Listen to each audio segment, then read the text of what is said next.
প্রিয় দর্শক, আজ মাত্র 2 মিনিটে আপনাদের সাথে শেয়ার করব ঝরঝরে ঢেঁড়স ভাজির কিছু টিপস। যাদের ঢেঁড়স ভাজি একদম ঝরঝরে হয় না, আজকের ভিডিও তাদের জন্য।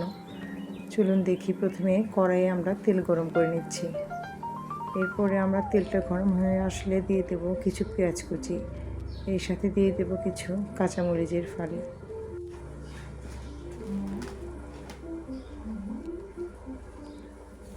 মরিচ আর পেঁয়াজ একটু ভাজা ভাজা হয়ে আসলে এখানে দিয়ে দিচ্ছি আমরা ঢেঁড়স কুচি। ঢেঁড়সগুলো আমি আগে থেকেই ধুয়ে কুচি করে রেখেছিলাম। আপনারা কিন্তু কুচি করে তারপরে ধুবেন না, তাহলে ঢেঁড়সগুলো বিজল হয়ে পানি ধরে রাখবে আর ওই ঢেঁড়সটা একদম ল্যাটকা হয়ে যাবে, ভাজিটা একদম ঝরঝর হবে না।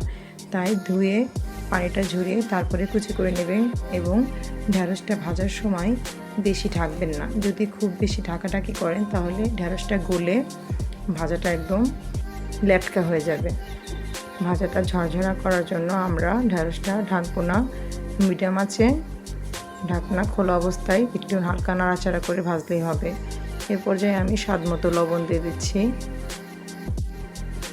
আপনারা দেখতেই পাচ্ছেন আমি কিন্তু এখানে ঢেঁড়স একদম বেশি কুচি করিনি, হালকা একটু মোটা করে রেখেছি, কারণ আমার এই ধরনের ভাজিটাই বেশি ভালো লাগে।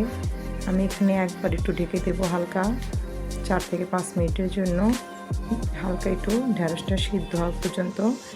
যখনই আমার ঢেঁড়সটা হালকা একটু সিদ্ধ হয়ে যাবে, সাথে সাথে আমি ঢাকনাটা তুলে ফেলবো এবং আর ঢাকবো না।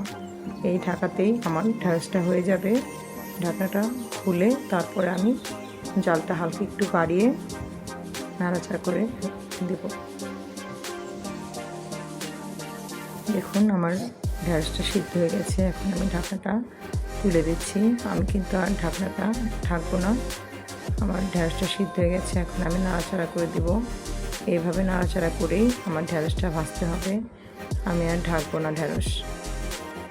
এভাবে ভাজতে ভাজতে 4-5-7 মিনিট পরে দেখবেন আপনাদের ঢেঁড়সটা খুব সুন্দর ঝরঝর হয়ে গেছে এবং কালারটাও চেঞ্জ হয়ে গেছে।